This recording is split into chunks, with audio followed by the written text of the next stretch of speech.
تو اب یہ سمجھیں کہ یہ جو پاکستان چھوڑ کے گئے تھے اور ہم جو پاکستان چھوڑ کے گئے تھے، یہ جو ہمیں انہوں نے رجیم چینج پہ کیا تھا، تو اس وقت پاکستان کی 2022 میں 2021 میں پاکستان کے جو جی ڈی پی دولت میں اضافہ ہو رہا تھا وہ 5.7% تھا، اور جو ہمارا 2022 تھا، چوتھا سال تھا، اس میں 6% تھا۔ 5.7 اور 6% پاکستان کی تاریخ میں، یہ صرف اور صرف اگر اس طرح کی پاکستان کی جی ڈی پی گروتھ ہوئی یا دولت میں اضافہ ہوا، یہ مارشل لاز میں ہوا تھا، ایوب خان کے زمانے میں، یا جنرل ضیاء کے زمانے میں اور جنرل مشرف کے زمانے میں۔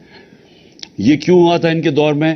کیونکہ ہم ان کے ساتھ ان کی 2 دفعہ جنگوں میں شرکت کر رہے تھے، افغان وار میں اور وار آن ٹیرر میں، اور اس سے پہلے ہم سیٹو اور سینٹو کے امریکہ کے ساتھ ملے ہوئے تھے پیکٹ میں کولڈ وار کے دوران، جب ایوب خان کا دور تھا۔ صرف ان دوروں کے اندر ہماری گروتھ ریٹ اس سطح پہ پہنچی تھی، کیونکہ امریکہ سے ڈالرز مل رہے تھے پاکستان کو۔ یہ واحد گورنمنٹ ہے جو امریکہ کے ڈالرز نہ ملنے کے باوجود اس نے 5.7 اپنے تیسرے اور 6.8 پہ ہماری اکانومی گرو کی۔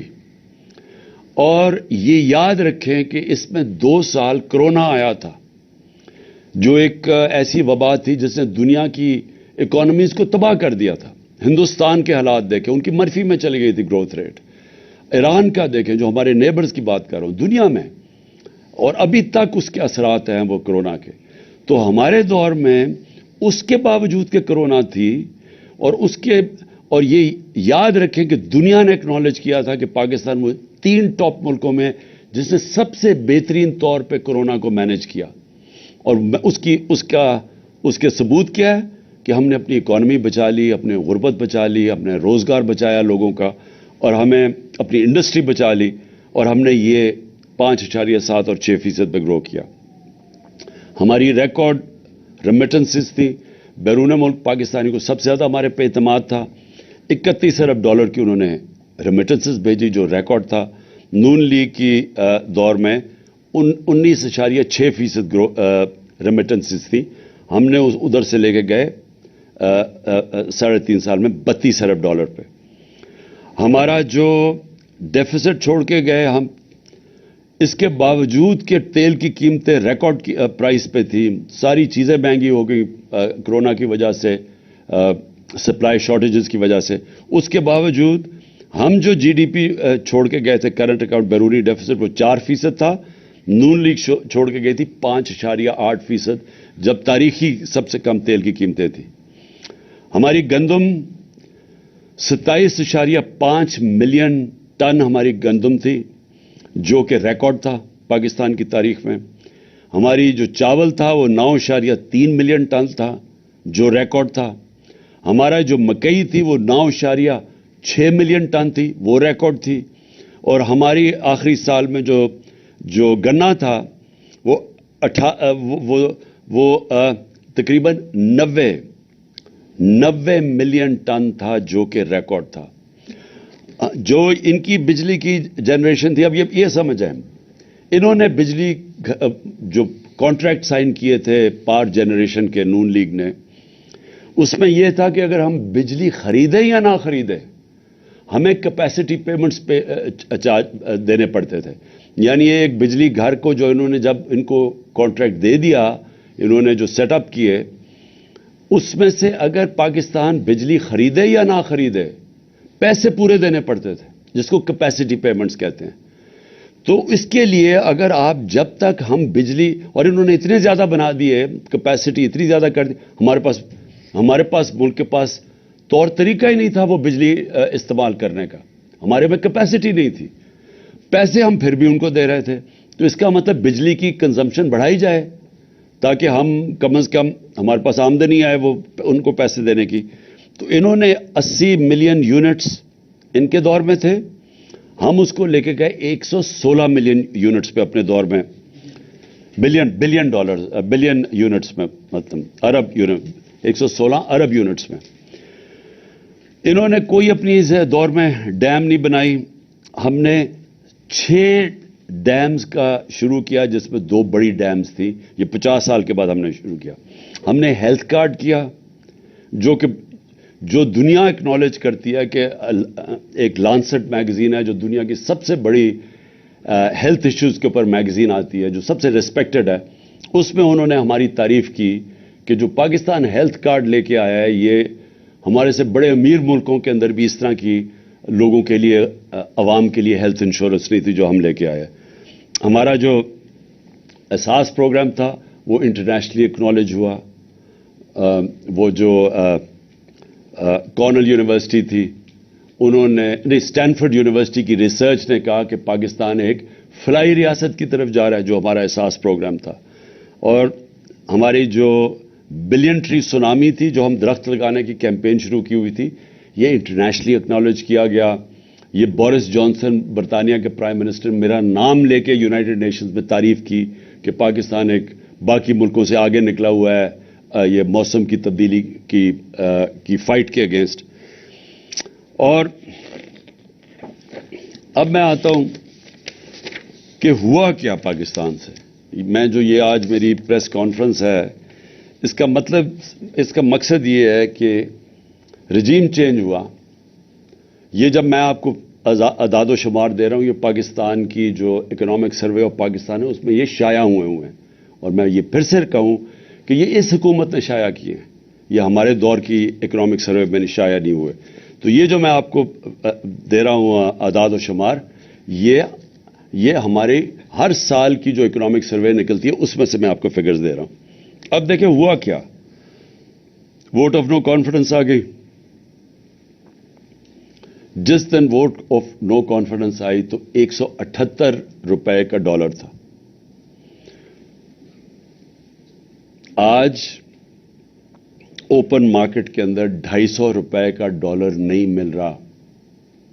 آج آفیشل ریٹ ہے 224 روپے ڈالر کی. 250 روپے کے اندر ڈالر آج پاکستان میں نہیں مل رہا. جو بڑی امپورٹنٹ چیز آپ کے لیے سمجھیے, لارج سکیل مینوفیکچرنگ انڈسٹری. ملک کی دولت کے اندر اضافہ کیسے ہوتا ہے؟ جب آپ کی انڈسٹری بڑھے. انڈسٹری بڑھتی ہے, روزگار ملتا ہے, آپ کے پاس چیزیں آتی ہیں لوگوں کو بیچنے کے لیے, ایکسپورٹ کرنے کے لیے. تو یہ ایک بیسک چیز ہوتی ہے جس سے ایک ملک کی دولت میں اضافہ ہوتا ہے, ویلتھ کریشن ہوتی ہے. ہمارا جو آخری مارچ کا مہینہ تھا 27% پاکستان کی لارج سکیل مینوفیکچرنگ میں گروتھ ہوئی, اس میں اضافہ ہوا. اور یہ کتنے سالوں کے بعد پاکستان کی انڈسٹری اسی طرح ریوائیو ہوئی. اور انڈسٹری ریوائیو ہونا آسان کام نہیں ہے, کیونکہ انڈسٹری اگر آج فیصلہ بھی آپ کریں گے, ان کو انسینٹیوز بھی دیں گے تو وہ ٹائم لگتا ہے, کیونکہ فیکٹری مشینری بنانی پڑتی ہے, امپورٹ وہ سیٹ اپ ہوتا ہے, اس کو ٹائم لگتا ہے. آپ اگر آج فیصلہ کریں, فائدہ کریں کسانوں کا, تو آج اگر اس کو انسینٹیوز دیں گے وہ 6 مہینے 7 مہینے کے بعد وہ فصل اگائے گی. لیکن انڈسٹری بڑی دیر لگتا کام ہے. ہمیں 2.5 سال لگے اپنی انڈسٹری کو اٹھانے کے لیے, کیونکہ یہ جب نون لیگ گئی تھی انڈسٹری اس وقت بند ہو چکی تھی. فیصل آباد کے اندر جو فیکٹریاں تھیں ٹیکسٹائل کی, ان کو ریل اسٹیٹ کے اندر وہ بدل رہے تھے. تو اور بے روزگاری تھی. ہمارے جو یہ مارچ کی اب میں بات کر رہا ہوں, ٹیکسٹائل کا مزدور نہیں مل رہا تھا فیصل آباد میں, باہر سے لوگوں کو مزدوروں کو منگوانا پڑتا تھا. ریکارڈ ہماری جو یہ 27.7 پہ ریکارڈ ہماری انڈسٹری بڑھ رہی تھی, جو آج 0.4% پہ پہنچ چکی ہے. ادھر سے گر کے یہاں پہنچ چکی ہے. یہ اکتوبر کی فگرز ہے. سب سے زیادہ شور مچا ہوا تھا مہنگائی کا, کہ جی مہنگائی مارچ آ گئی, عمران خان نے مہنگائی کر دی, قتل کر دیا لوگوں کو. مجھے افسوس سے کہنا پڑتا ہے کہ وہ چینلز جو آج چپ کر کے بیٹھی ہوئی ہیں, سناٹا چھایا ہوا ہے وہاں, بول نہیں رہے, وہ ان کو عمران خان کی گھڑی کی پڑی ہوئی ہے. یہ بھی پہلی دفعہ ہوا کہ میں اپنی گھڑی بیچوں, اس کے اوپر ہی شور مچ گیا ہے. میری ذاتی گھڑی ہے, میں اسے بیچوں, میں جو مرضی کروں اسے. اس کے اوپر کوئی بات نہیں کر رہا کہ آج لوگوں کا جو معاشی قتل ہو رہا ہے. ہمارے دور میں